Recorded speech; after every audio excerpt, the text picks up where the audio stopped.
Mas não eram só os Sinais de Fogo.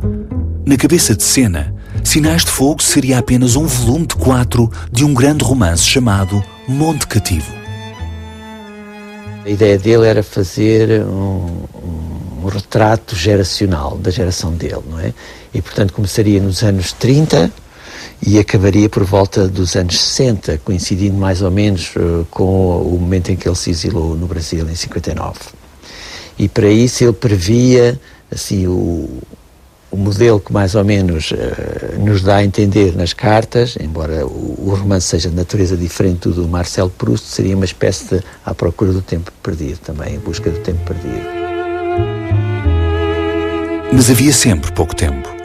Um poema ou um conto adaptavam-se melhor à vida conjugal de um homem casado com a família e uma universidade onde pontificava.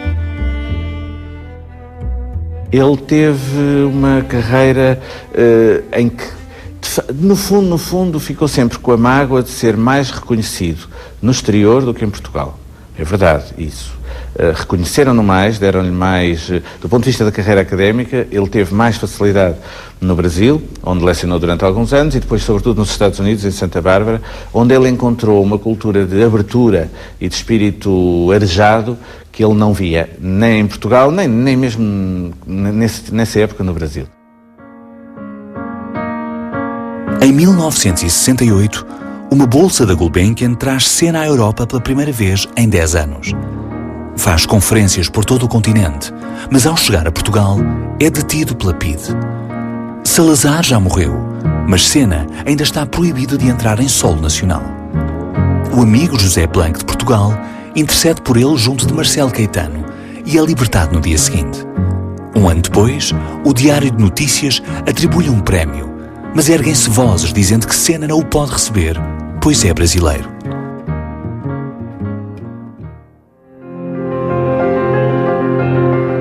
No fim de agosto, Jorge deixa a Figueira e regressa. Mas Lisboa já não é a mesma Lisboa e a sua casa já não é bem a sua casa. Naquele verão, deixa de ser um garoto, não é? Adolescente, como ainda é no começo do romance, não é? Em Lisboa, quando acaba o liceu e tal, e chega à Figueira, transforma-se. Depois, quando no final do romance regressa a Lisboa, no final do verão, não é? É outra coisa, não é? Já não se dá com as mesmas pessoas, não vai aos mesmos sítios, não é? Isso está muito bem descrito e é muito acutilante, não é? Portanto, nasceu um Jorge diferente, não é? É uma história de iniciação. E é uma história de iniciação com tudo o que a iniciação traz de excessivo. E ali há uma iniciação à vida adulta, à política, ao amor sexual, à traição, à amizade. E esta história de iniciação é escrita com uma linguagem muito bela, mas muito crua, e é um livro de uma lucidez, quer dizer, que nos marca. Eu fiquei, quando a primeira vez que eu comecei a ler Os Sinais de Fogo, o raciocínio que eu fiz foi, mas há um escritor português com a coragem de escrever assim. Aquilo é de uma violência que nos confronta. Apetecia-me fugir. Para onde e porquê? E de repente ouvi dentro da minha cabeça uma frase. Sinais de fogo as almas se despedem, tranquilas e caladas destas cinzas frias. Olhei em volta. Quem me dissera aquilo? Que sentido tinha aquela frase? Mas Sinais de Fogo não termina sem que Jorge faça ainda mais uma descoberta. Com esforço, reconstituía a sequência.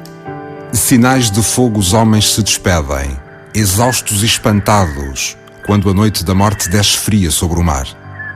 Seriam versos? O romance é extraordinário. Também por isso é que de repente vi que nasce uma consciência poética, não é? E são em 2 ou 3 páginas, de repente vem essa consciência poética como assumida inteiramente, e é uma revolução no interior dele próprio, não é? Quer dizer, aquele Jorge indeciso com as meninas e com as trapalhadas amorosas e sexuais. E que durante a parte central do livro vai descobrir que há algo nele que o torna de facto diferente dos outros, e que é aquele martelar surdo que de vez em quando o submerge, que o leva a ir escrevendo fragmentos daquilo que ele não sabe inicialmente serem versos, mas que depois vem a perceber serem versos, que o deixam muito perplexo e que o levam a tentar compreender porque aquilo lhe aconteceu. Tirei um papel do bolso e escrevi: sinais de fogo, os homens se despedem, lançando ao mar os barcos desta vida. Era absurdo. Eu fazendo versos. Porquê? E é preciso, portanto, que Jorge passe por todas essas experiências de desenvolvimento, de revelação, de aperfeiçoamento e de maturação das suas qualidades inatas, para então ter capacidade para transformar isso, para recriar isso em discurso poético. E é uma condição dele, não é? É a expressão natural que ele encontra, porque ele descobre que é um poeta, não é? E é o ofício. Portanto, tudo o que acontece à volta é um estímulo para se iniciar na poesia, não é? A Guerra Civil Espanhola termina em 1939. Debaixo da vitória dos nacionalistas, jazem 400 mil cadáveres e 1 milhão de presos. O general Franco sobe ao poder e afirma que só prestará contas perante Deus e perante a história. Só em 73 sairá de cena para morrer 2 anos depois. Quando a Revolução se deu, nós ouvimos na rádio. E ele ficou eufórico, absolutamente eufórico, e disse: vamos embora, vamos amanhã, vamos para lá. E fui eu que tive que pôr água na fervura e disse: Jorge, por favor, estamos em abril, como é que tu podes largar as aulas aqui e o que é que vamos fazer para lá? Sena esperou o fim do ano letivo e em julho partiu para Portugal. Mas aguardava um retrato mais surpreendente que o próprio 25 de abril. E quando voltou a Portugal, deu-se conta que nada tinha acontecido, afinal. Quer dizer, tudo estava, se possível, mais caótico do que antes.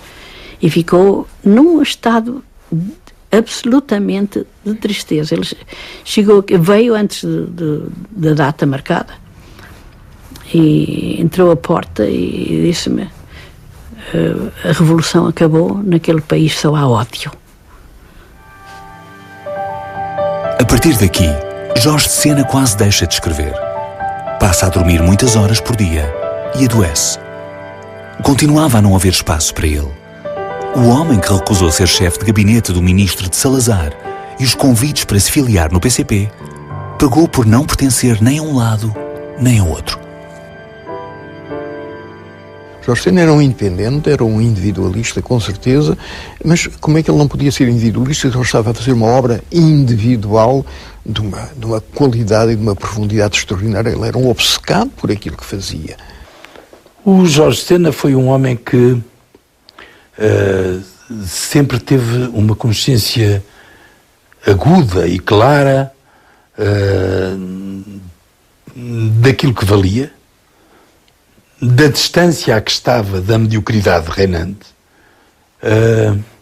O facto de ele mais tarde ter vindo a publicar um livro com o título do Reino da Estupidez, título que não é dele, mas significa